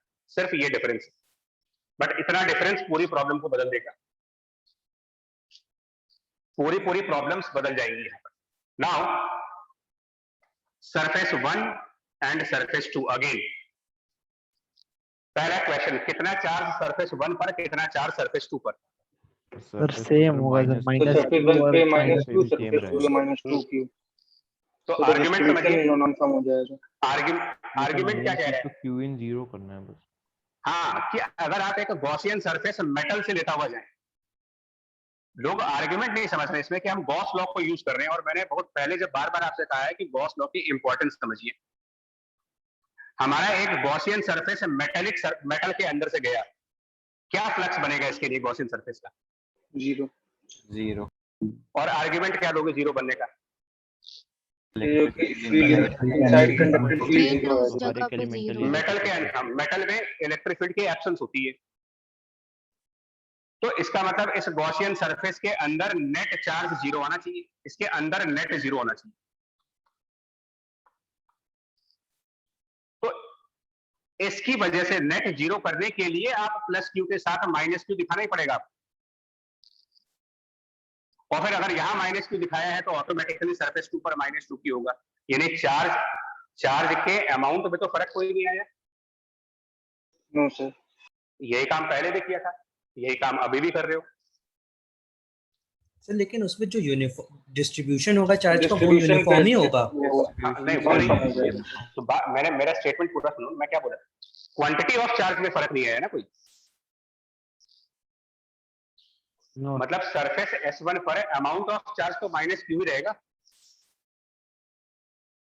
यस डिस्ट्रीब्यूशन की जहां तक बात करेंगे वो ऑब्वियसली फर्क पड़ जाएगा। क्या अभी भी हम सिमेट्रिकल कंडीशंस में हैं? No sir. क्या ये सिचुएशन सिमेट्रिकल सिचुएशन है? कैविटी वाला चार्ज क्या किसी सिमेट्रिकल पॉइंट पर है या किसी रैंडम पॉइंट पर दिया गया उसको? बोले सर रैंडम पॉइंट पे। गॉस लॉ वैलिड तो होगा, लेकिन ये कई बार कहा गया था कि गॉस लॉ से इलेक्ट्रिक फील्ड निकालने का बेनिफिट वही मिलता है जहां पर सिमेट्रिकल कंडीशंस बन जाए। हाईली सिमेट्रिकल हो जब से। यहाँ पर नहीं है सिमेट्रिकल कंडीशन, तो यहाँ पर गॉस लॉ से इलेक्ट्रिक फील्ड नहीं आएगी। मतलब अगर मैं यहाँ पर पूछ लूं कि सेंटर से r/2 डिस्टेंस पर इलेक्ट्रिक फील्ड निकालना है मेरे को, सेंटर से r/2 डिस्टेंस पर क्या होगा इलेक्ट्रिक फील्ड, अब बताओ मेरे पास क्या तरीका है कि मैं इलेक्ट्रिक फील्ड कैलकुलेट कर पाऊं?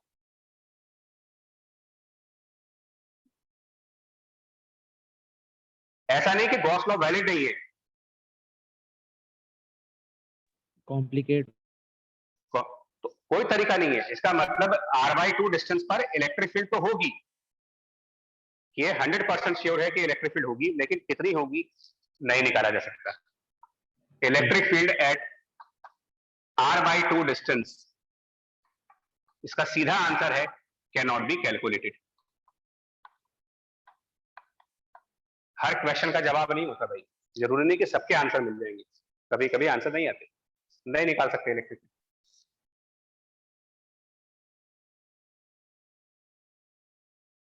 दूसरा, क्या ये जो -q charge present on S1 है, -q प्रेजेंट ऑन S1,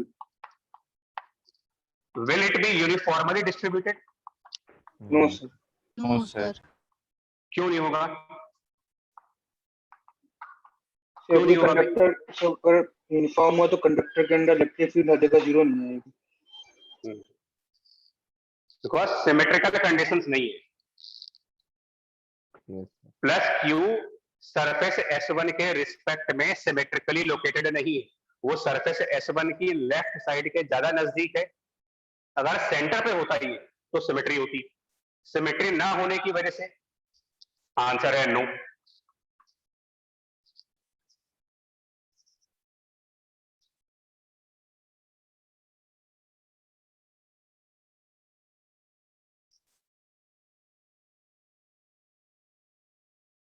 बोलिए। Yes, sir. यहां तक ठीक है? Yes sir. आगे आगे बढ़ो, आगे बढ़िए। ये इंपॉर्टेंट पॉइंट है, -2q चार्ज का क्या होगा? सर ये मतलब- यूनिफॉर्मली डिस्ट्रीब्यूट होगा। हाँ, यहाँ पर इलेक्ट्रिक फील्ड कैलकुलेट नहीं की जा सकती। कैविटी के अंदर किसी भी पॉइंट पर इलेक्ट्रिक फील्ड का कैलकुलेशन पॉसिबल नहीं है। इलेक्ट्रिक फील्ड कैलकुलेट करने के दो ही तरीके हैं, गॉस लॉ या फिर Coulomb's law. Gauss law symmetrical conditions में निकलता है। कूलम्स लॉ के लिए मुझे ये पता होना चाहिए कि -q का डिस्ट्रीब्यूशन किस तरीके से हुआ है, मतलब -q का डिस्ट्रीब्यूशन फंक्शन पता होना चाहिए, वो भी नहीं मालूम। सो डिस्ट्रीब्यूशन फंक्शन ना मालूम होने की वजह से कूलम्स लॉ नहीं लगा सकते, और सिमेट्री ना होने की वजह से गॉस लॉ बेनिफिशियल नहीं है। तो कोई तरीका नहीं है जिससे हम अंदर किसी पॉइंट पर इलेक्ट्रिक फील्ड को कैलकुलेट कर पाए। 5r/2 वाले डिस्टेंस पे कहा जाए, 5r/2 का डिस्टेंस, तो सिमेट्री हो चाहे ना हो, क्योंकि ये पॉइंट मेटल में है।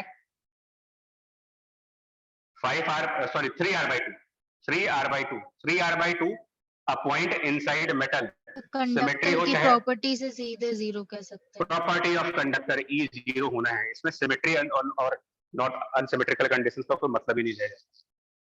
5r/2 डिस्टेंस बाहर किसी पॉइंट पर इलेक्ट्रिक फील्ड निकालनी है।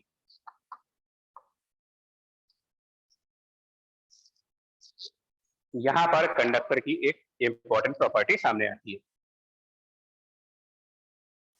कंडक्टर की एक इंपॉर्टेंट प्रॉपर्टी ये सामने आती है, और इसका भी आर्ग्यूमेंट होगा भी, कि जो चार्ज कैविटी के अंदर रखा होता है, जो भी चार्ज कैविटी के अंदर होगा और जो चार्ज अंदर वाले सरफेस पर होगा, उनकी वजह से कैंसिल हो रहा होगा। राइट, जो चार्ज कैविटी के अंदर रखा है और जो चार्ज कैविटी के अंदर वाले सरफेस पर है, ये चार्ज और ये चार्ज, ये दोनों मिल करके, मतलब इन दोनों का कंबाइंड इफेक्ट सरफेस S1 के बाहर किसी भी पॉइंट पर जीरो होगा। ये अगेन प्रॉपर्टी ऑफ कंडक्टर्स में आएगा, और इस स्पेसिफिक प्रॉपर्टी को एक टॉपिक के नाम से पढ़ा जाएगा भी,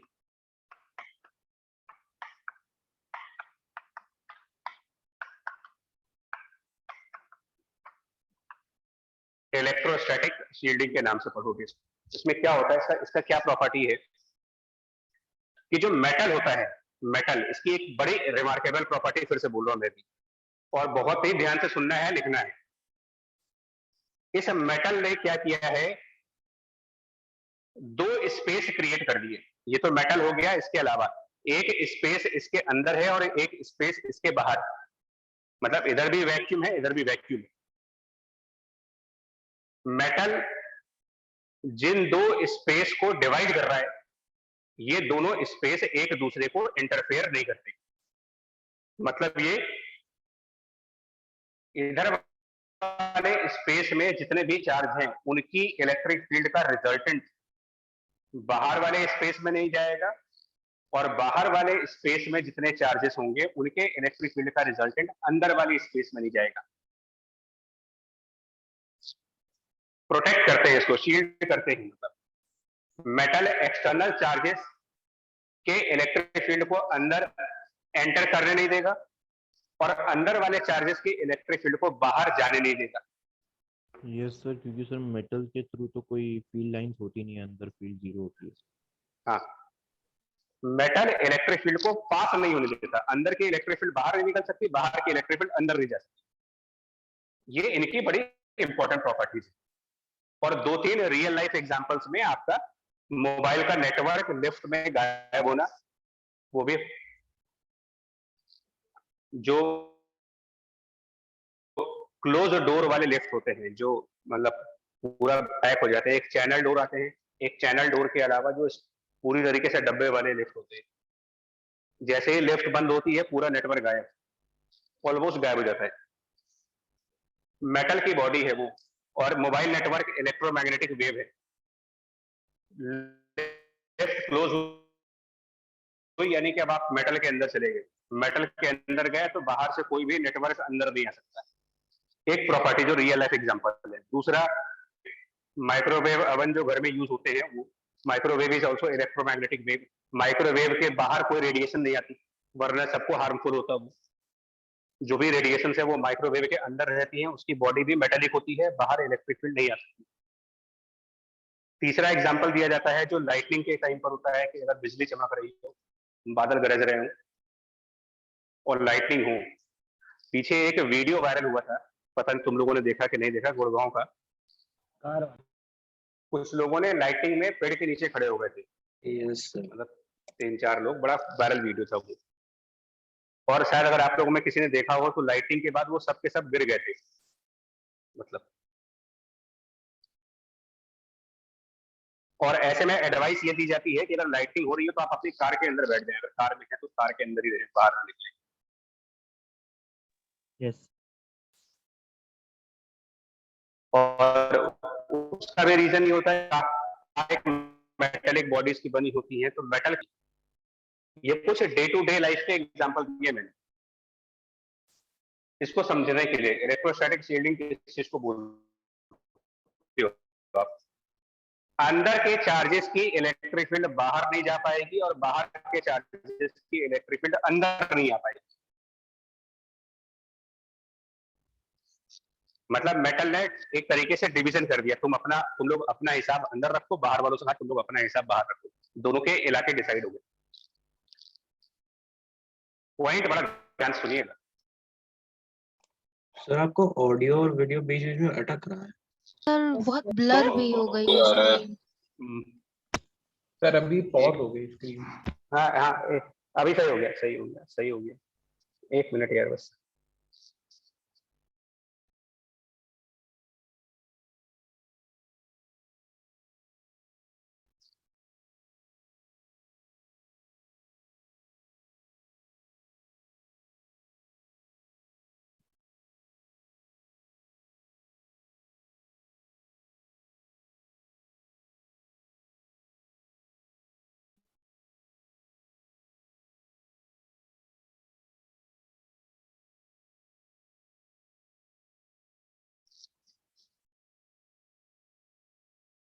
हेलो यस सर, हेलो। आ गया। Yes sir. यस सर आ रहा है। ये सर आवाज आ रही है। सुनो, मैं एक पॉइंट जल्दी से कंक्लूड करें यार, टाइम हो रहा है, फिर नेटवर्क थोड़ा डिस्टर्ब हो रहा है, बहुत ज्यादा ही ब्लर हो रहा है ये तो।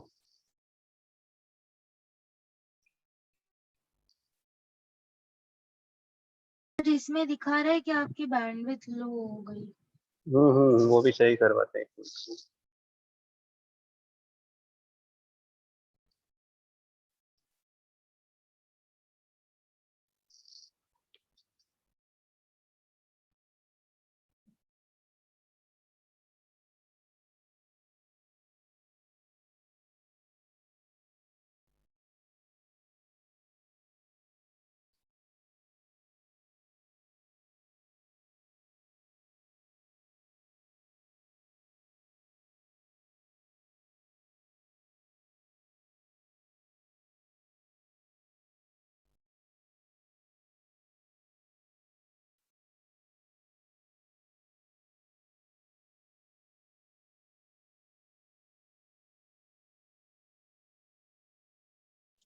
सर आपकी आवाज नहीं आ रही है।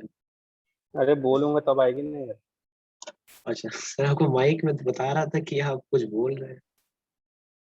अरे नहीं है, वो नेटवर्क के रेट दिखा रहा, पता नहीं क्या है।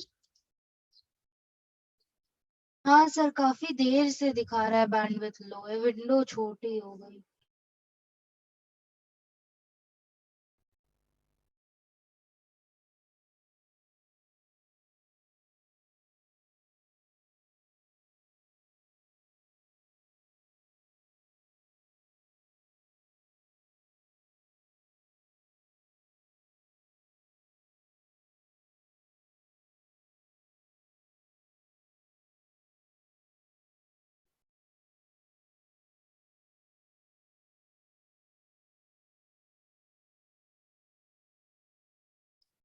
जब कुछ ट्राई करें, देखो आवाज जाए तो बताओ। वीडियो में यस सर, आ रही है आवाज। सर आवाज आ आवाज तो रही आ रही है, है। बस वीडियो में कुछ नहीं समझ में आ रहा है।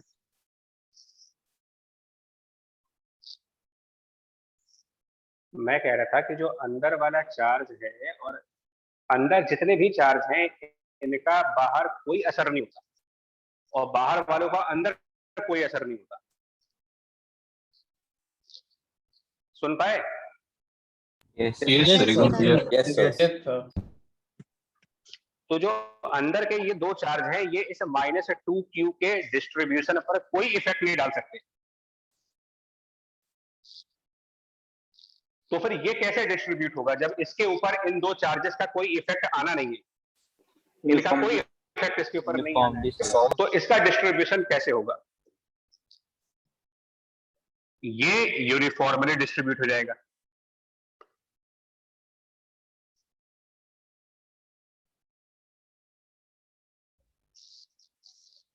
आवाज तो आ रही है ना भाई आपको? Yes sir.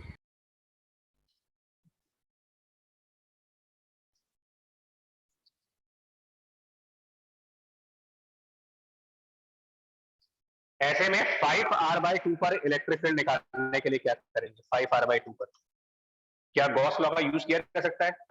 Yes sir. Yes sir. कर सकते हैं। तो क्या आंसर आएगा? सर जो पहले इलेक्ट्रिक फील्ड इंटू 4 5r/2 का स्क्वायर गॉसियन सरफेस का एरिया बराबर कितना चार्ज है इसके अंदर? -2q। ये जो पॉइंट अभी बोला है ना, इसके ऊपर अभी और एलेबोरेट करेंगे, बहुत ज्यादा इसमें टाइम चाहिए, बट एक बार फाइनल रिपीट कर रहा हूँ। आउटर स्पेस के किसी भी चार्ज की इलेक्ट्रिक फील्ड अंदर नहीं जाएगी और अंदर के स्पेस का कोई इलेक्ट्रिक फील्ड बाहर नहीं जाएगा। मतलब ये मेटल दीवार बन के खड़ा हो जाता है कि तुम लोग को बाहर नहीं, तुम्हारा इफेक्ट बाहर नहीं होगा और बाहर वालों का इफेक्ट अंदर नहीं होगा।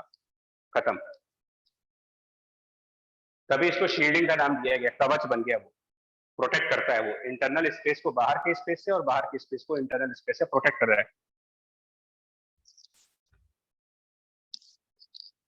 ठीक है, इसको आप यहाँ तक रखो यार, कंटिन्यू करेंगे नेक्स्ट क्लास में। अभी थोड़ा डिस्टर्बेंस हो रही है, इसको कंटिन्यू करेंगे। आवाज आ रही है तो कुछ बातें करनी है आप लोगों से यार। Yes sir. आवाज आ रही है। रही है।